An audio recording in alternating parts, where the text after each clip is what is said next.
eseni utume asara hahandi agenda ry'amabyi ahageze hose. Safin, Jimmy, ndarota niba ukunda ubuzima bwawe.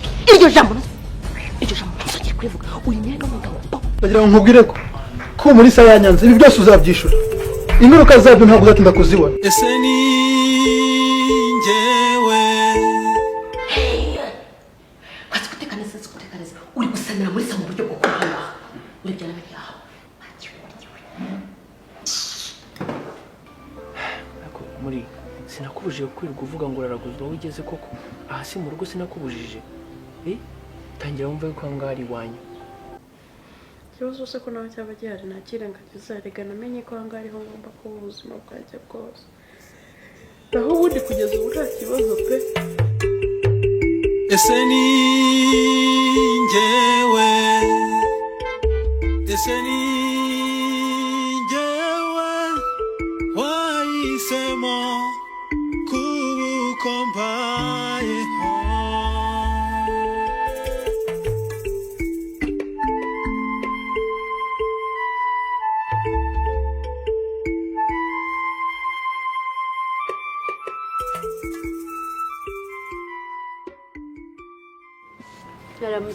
Baramutse neza. Aba hano barahari. Ebuya shangazi yari yagiye mu isoko naho umugabo we yarayavuze ko afite akazi mu gitondo nabyutse yagiye ashobora kuba ariho yagiye. Gushangazi? Yego. Mama w'umugabo ni shangazi wanjye. Niwe muri sa? Yego ni njye uranzi? Njye nitwa Mishu ndishira mugabe. Najyaga numva mugabo kuvuga.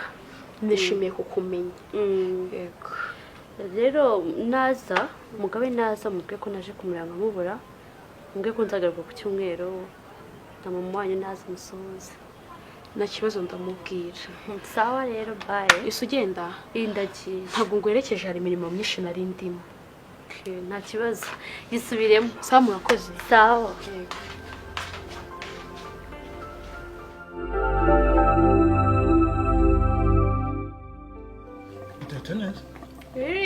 Yeah. Ndabibona. Ahubwo se mbwira. Umugore yakubwiye ko azaza kunsura ku cyumweru. Yabimbwiye. Ariko nyine ugomba gusibanganya ibimenyetso. Uranyumva? Atatakugwa gitumba. Ako se kwe cy'uburi munsi umfata nka hari nge mujura. Uswagira ngo ntunkunda ndikunda gusa. Ariko se ahubwo ira myenda iri mu cyumba cyawe. Ndavuga imyenda iri mu cyumba cyawe. Umuri saramutse ayibonye. Namusobanurira ko yageze gute. Yimuye nka kira cyumba cyangwa na utabishoboye uyizinge uyimenye cyuri wanje. Nundi ni wowe wampatije kuyizana hanga.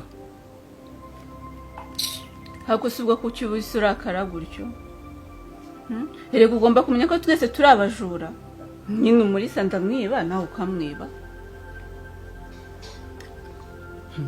Nose umuri saramubwiye ngo nzazane nawe urumva. So aramutse ntanze mu rugo rero. Yamenye neza ko ntakihaba. Nimwe muragira ngo ngende ntakora amasuko. Ataza kuntahura. Nawe kandi ndabikubwiye wido. Ahanga nawe uze kuyido. Nahise karose ku kitari wambwiye gutyo.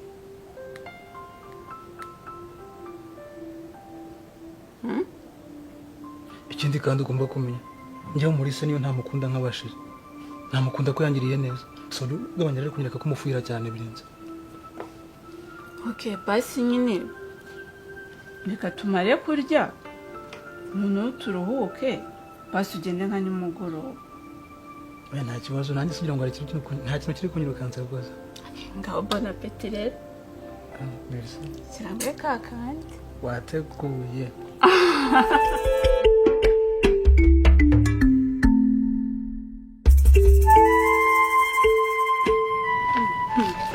Ikimana yankunda koko. Gute se? Umva, ubusyo narekeze umushyitsi wanjye twari guhura kandi nagushakaga cyane pe.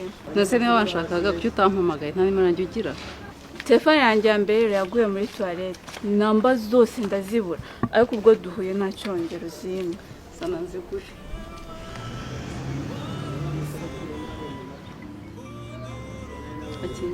urakoze cyane hagati aho ariko ni uko Imana ifite ikibazo kinkomereye cyane pe. ikibazo giteye gute? umva rero nkubwire wa muhungu wakundanaga n'umuriza urabizi ko wabinkoreye akaza kunkunda ubu ngubu rero kuko umuriza tutakibana asigaye aba kwa shangazi wiwe nashakaga kunkorera umuti ku buryo none twazahita tunibanira.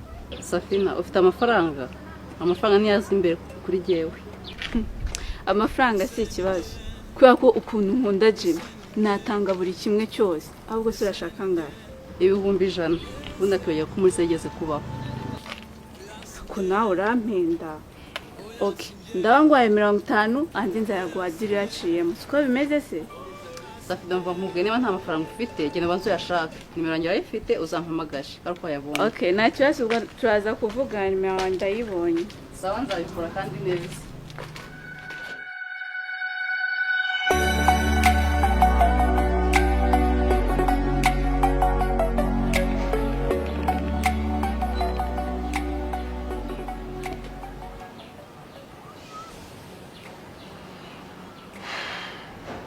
Alo. Alo. Ariko Mishu warasaze cyangwa nka buriya waje mu rugo kumara iki koko? Mishu nakubwiye ngo iki? Nakubwiye ko nayindi mishyikirano mfitanye nawe sinzi n'ikintu buza kumara hano mu rugo. Hakuze ko wajya ntujya wumva. Ariko sheri wagiye kakurakazwa n'ubusa. Ubuse ko naraje kugusura hari ikibazo kirimo. Ubuse akantu gato twapfuye ntabwo ushobora basi kwicara tukakaganiraho. Nuko kwirwa umuntu arakanye n'umuntu ntabwo ari byiza pe. Umva Mishu nta kintu niyunga nawe kandi wimbwira ngo guhora ndakaye sibyo? Nongere mbikubwira mbisubiremo ntabwo mushaka hano nize ko kandi mba nkubwira ibintu wumva neza cyane yuko nta kintu nyifitanye nta mishyikirano nyifitanye nawe.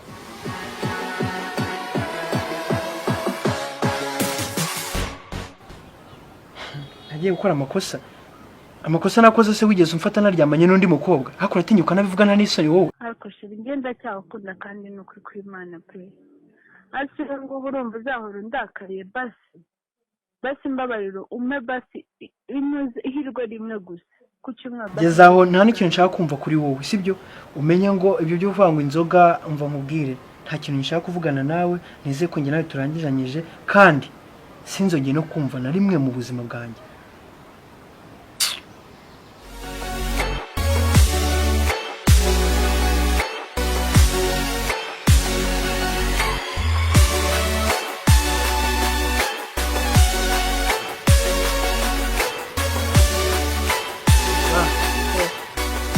Reba nk'ahantu bumfashe koko. Reba nk'ahantu bumfashe koko. Akubona tungana ukagira ngo tunganye imyaka. Barurimo. Iki? Ese gufatira ikibazo kirimo? Ntacyo jya wifatira. Ako mama hari igihe ngiye tunaseka ugatuma nyibutsa n'ibintu wankoreye byose. Ese ni njyewe